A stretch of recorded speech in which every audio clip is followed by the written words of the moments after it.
नमस्कार दोस्तों, स्वागत करता हूँ आपके अपने चैनल द जीनियस स्टडी में। दोस्तों, आपके लिए स्पीडी सामान्य अध्ययन बुक का वीडियो लेकर आ रहा हूँ। उसमें आज पार्ट 11 है। इससे पहले मैं इसका 10 पार्ट बना चुका हूँ।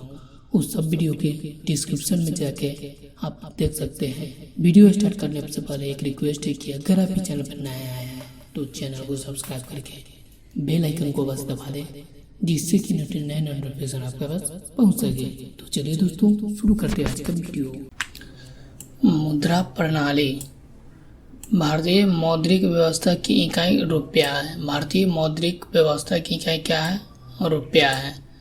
आरबीआई की मौद्रिक नीति का नाम नीतिगत दस्तावेज है। आरबीआई की मौद्रिक नीति का नाम क्या है? नीतिगत दस्तावेज। रुपया नाम का सिक्का पहली बार शेरशाह सूरी ने लगभग 1542 ईस्वी में जारी किया था। रुपया नाम का सिक्का पहली बार किसने जारी किया था? शेरशाह सूरी ने जारी किया था। कब किया था? 1542 ईस्वी में यह जारी किया था। भारत में सर्वप्रथम पत्र मुद्रा का चलन 1806 ईस्वी में तथा कागजी मुद्रा करेंसी का प्रचलन 1862 ईस्वी में हुआ। भारत में सर्वप्रथम पत्र मुद्रा का प्रचलन कब से हुआ? 1806 ईस्वी से तथा कागजी मुद्रा करेंसी का प्रचलन कब से हुआ? 1862 से हुआ। भारत में दशमलव मुद्रा प्रणाली 1 अप्रैल 1957 ईस्वी से प्रारंभ हुआ। भारत में दशमलव मुद्रा प्रणाली कब से प्रारंभ हुआ? 1 अप्रैल 1957 से यह प्रारंभ हुआ। मुद्रा का अवमूल्यन 3 बार 1949, 1966 तथा 1991 में हुआ। मुद्रा का अवमूल्यन कितनी बार हुआ? 3 बार हुआ है। वो किस समय हुआ था? 1949 ईस्वी में एक बार हुआ था, दूसरी बार 1966 ईस्वी में हुआ था, तीसरी बार 1991 ईस्वी में हुआ था। नेक्स्ट क्वेश्चन है, भारत में सिक्कों की टकसाल मुंबई 1830, हैदराबाद 1903, कोलकाता 1950 और नोएडा 1989 में है। भारत में सिक्कों की टकसाल कहाँ कहाँ है? मुंबई में 1830 ईस्वी में इसका स्थापना हुआ, हैदराबाद इसमें 1903 ईस्वी में इसका स्थापना हुआ, कोलकाता में 1950 ईस्वी में, नोएडा में 1989 ईस्वी में। 10 रुपया, 50 रुपया, 100 रुपया, 500, 1000 मूल्य के note currency note press Nashik Maharashtra में छपती हैं। अभी फिलहाल 1000 का नोट नहीं छपा जाता है। देवास मध्य प्रदेश स्थित बैंक नोट प्रेस 20 रुपया, 50 रुपया, 100 और 500 मूल्य वर्ग के नोट छापती है। देवास मध्य प्रदेश स्थित बैंक नोट प्रेस 20 रुपया, 50 रुपया, 100 रुपया, 500 मूल्य का नोट वर्ग छापती है। नेक्स्ट क्वेश्चन है, बैंकों और करेंसी नोट कागज तथा नॉन जुडिशियल स्टैम्प पेपर की छपाई में प्रयोग होने वाली कागज का उत्पादन सिक्योरिटी पेपर मिल होशंगाबाद मध्य प्रदेश में होता है। बैंक और करेंसी नोट कागज तथा नॉन जुडिशियल स्टैम्प पेपर की छपाई में प्रयोग होने वाले कागज का उत्पादन सिक्योरिटी पेपर मिल होशंगाबाद, जो कि मध्य प्रदेश में है, वहाँ पे होता है। 1 रुपये के नोट और उससे कम राशि के करेंसी सिक्के वित्त मंत्रालय द्वारा जारी, जबकि 1 रुपये से अधिक राशि के नोट और सिक्के भारतीय रिजर्व बैंक द्वारा जारी किया जाता है। 1 रुपये के नोट और उससे कम राशि के करेंसी सिक्के वित्त मंत्रालय द्वारा, जबकि 1 रुपये से अधिक राशि के नोट और सिक्के भारतीय रिजर्व बैंक द्वारा इशू किया जाता है। नेक्स्ट क्वेश्चन है, 1 रुपये के नोट पर वित्त सचिव और 1 रुपये से अधिक सभी नोटों पर भारतीय रिजर्व बैंक के गवर्नर का हस्ताक्षर होता है। 1 रुपये के नोट पर वित्त सचिव और 1 रुपये से अधिक सभी नोट पर भारतीय रिजर्व बैंक के गवर्नर का हस्ताक्षर होता है। वर्तमान में नोट निर्गमन की न्यूनतम कोष प्रणाली लागू है, जिसे अक्टूबर 1956 ईस्वी में अपनाया गया था। वर्तमान में नोट निर्गमन की न्यूनतम कोष प्रणाली लागू है, जिसे कब अपनाया गया? अक्टूबर 1956 में अपनाया गया। ग्रेशम का नियम मुद्रा प्रचलन से संबंधित है। ग्रेशम का नियम किससे संबंधित है? मुद्रा प्रचलन से संबंधित है। प्लास्टिक मनी क्रेडिट कार्ड कहलाता है। प्लास्टिक मनी क्या कहलाता है? क्रेडिट कार्ड कहलाता है। नेक्स्ट क्वेश्चन है, मुद्रास्फीति वह स्थिति है जिसमें वस्तुओं की कीमत बढ़ती है और मुद्रा का मूल्य गिरता है। मुद्रास्फीति वह स्थिति है जिसमें वस्तुओं की कीमत बढ़ती है और मुद्रा का मूल्य क्या होता है? गिरता है। भारत में मुद्रास्फीति के माप थोक मूल्य सूचकांक WPI द्वारा जारी किया जाता है, जिसका वर्तमान आधार वर्ष 2011 से 12 है। भारत में मुद्रास्फीति के माप थोक मूल्य सूचकांक WPI द्वारा जारी किया जाता है, जिसका वर्तमान आधार वर्ष 2011 से 12 है। मुद्रास्फीति में ऋणी लेनदार को लाभ होता है। मुद्रास्फीति में किसको लाभ होता है? ऋणी अर्थात लेने वाला को लाभ होता है। सर्वप्रथम 1 जनवरी 1999 ईस्वी से 11 देशों ने यूरो को आधिकारिक मुद्रा के रूप में अपनाया। सर्वप्रथम 1 जनवरी 1999 ईस्वी को कितने देशों ने यूरो को अपनाया? 11 देशों ने यूरो को आधिकारिक मुद्रा के रूप में अपनाया। नेक्स्ट क्वेश्चन है, भारत में विदेशी मुद्रा का सर्वाधिक व्यय पेट्रोलियम उत्पादन के आयात पर होती है। भारत में विदेशी मुद्रा का सर्वाधिक व्यय किसमें होता है? पेट्रोलियम उत्पादों के आयात पे होती है।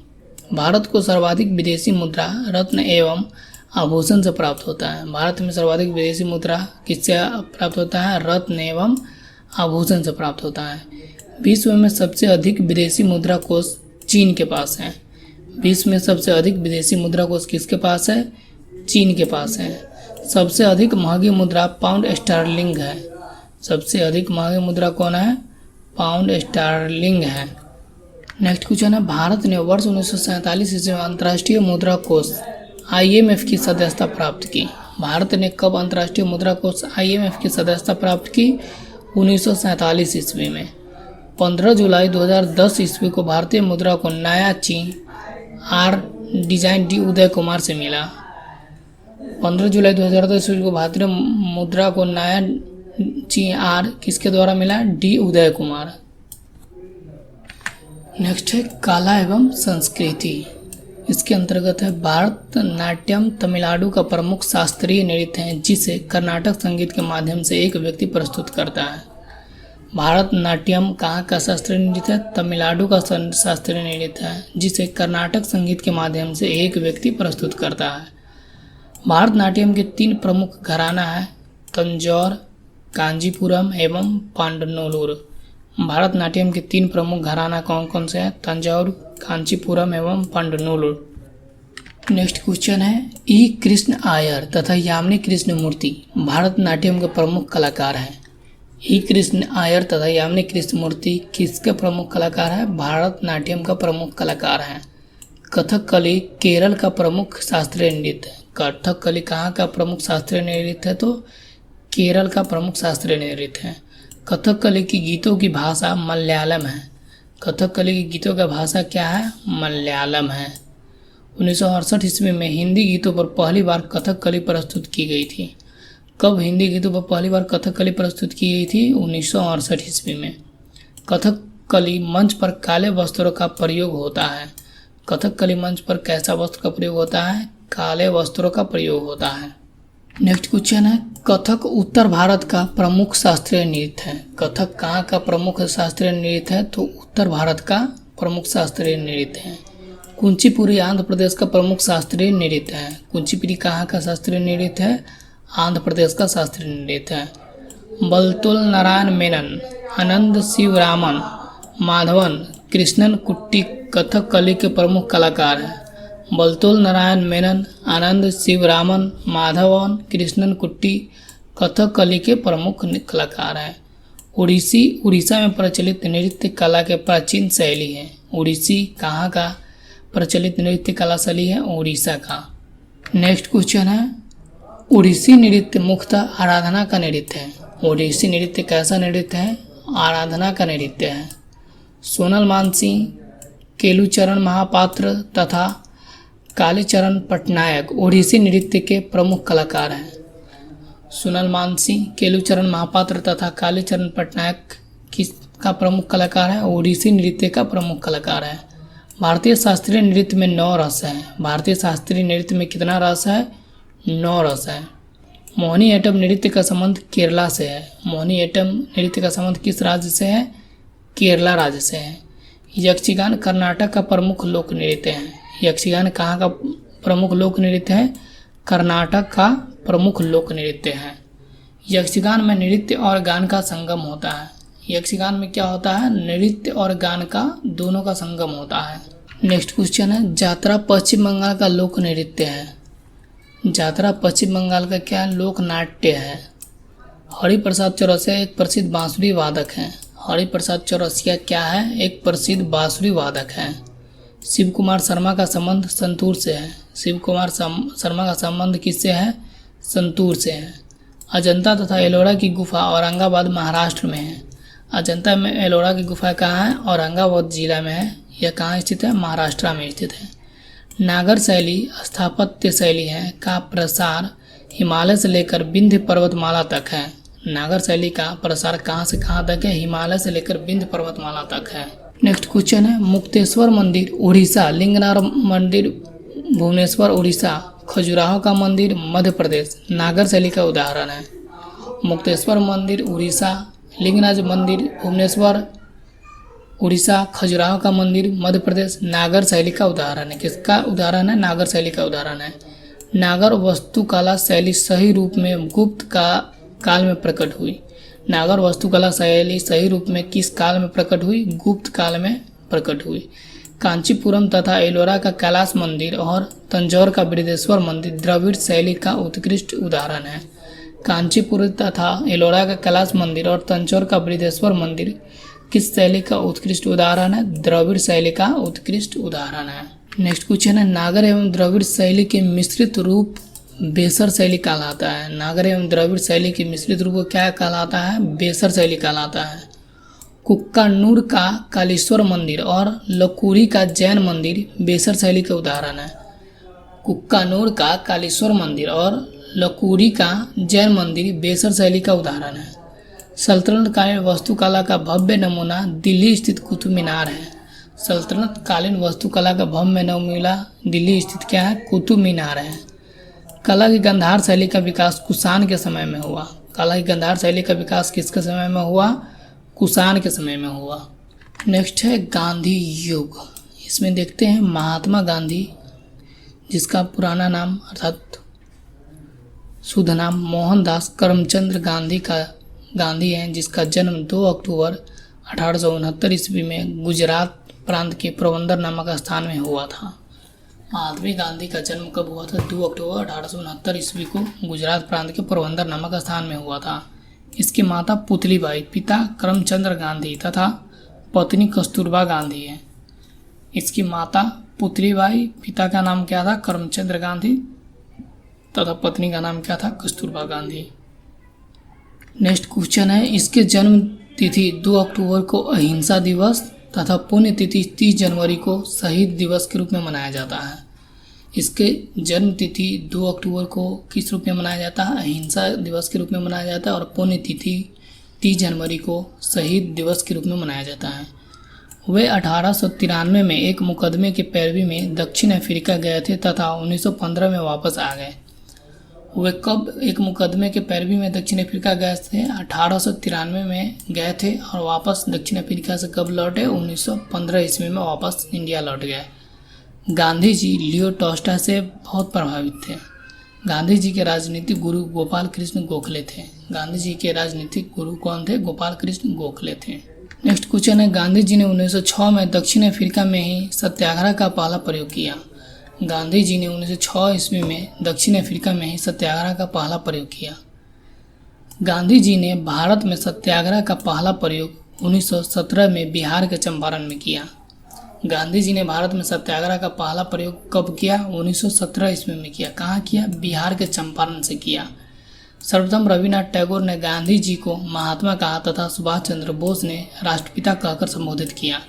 सर्वप्रथम महात्मा किसने कहा? रविन्द्रनाथ टैगोर ने कहा। राष्ट्रपिता किसने कहा? सुभाष चंद्र बोस ने कहा। नेक्स्ट क्वेश्चन है गांधी जी ने खिलाफत आंदोलन, जलियांवाला बाग हत्याकांड तथा रॉलेट एक्ट के विरोध में 1920 ईस्वी में असहयोग आंदोलन प्रारंभ किया। गांधी जी ने खिलाफत आंदोलन, जलियांवाला बाग कांड तथा रॉलेट एक्ट के विरोध में असहयोग आंदोलन का प्रारंभ किया। 1920 ईस्वी में प्रारंभ किया। चौरी चौरा कांड 5 फरवरी 1922 ईस्वी से दुखी होकर गांधी जी ने 11 फरवरी 1922 ईस्वी को असहयोग आंदोलन को वापस कर लिया। चौरी चौरी कांड कब हुआ था? 5 फरवरी 1922 ईस्वी को हुआ था। इससे दुखी होकर महात्मा गांधी ने 11 फरवरी 1922 ईस्वी को यह असहयोग आंदोलन को स्थगित कर दिया। जलियांवाला बाग कांड 13 अप्रैल 1919 ईस्वी को हुआ के विरोध में गांधी जी ने 1920 ईस्वी में केसरी हिंद की उपाधि लौटा दी।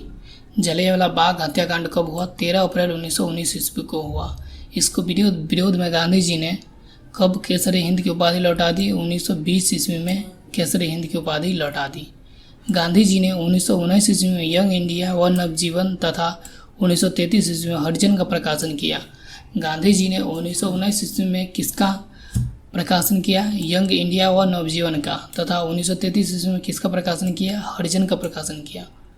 1924 ईस्वी के एकमात्र बेलगांव अधिवेशन कर्नाटक में कांग्रेस के अध्यक्ष बने। गांधी जी 1924 ईस्वी के एकमात्र बेलगांव अधिवेशन में कांग्रेस का अध्यक्ष बने थे।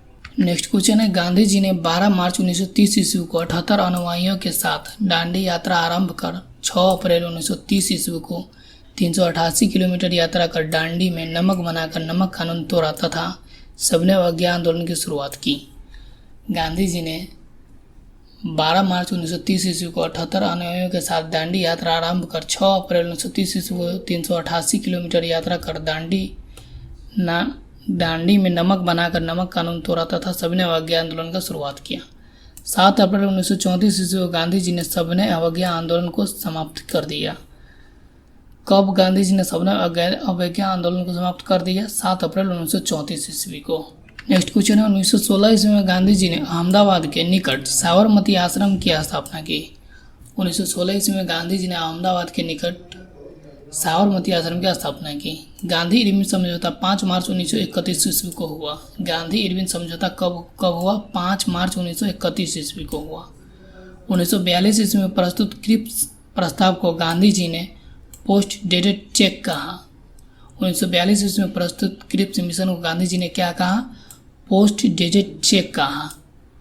8 अगस्त 1942 ईस्वी को प्रारंभ भारत छोड़ो आंदोलन के दौरान ही गांधी जी ने करो या मरो का नारा दिया था।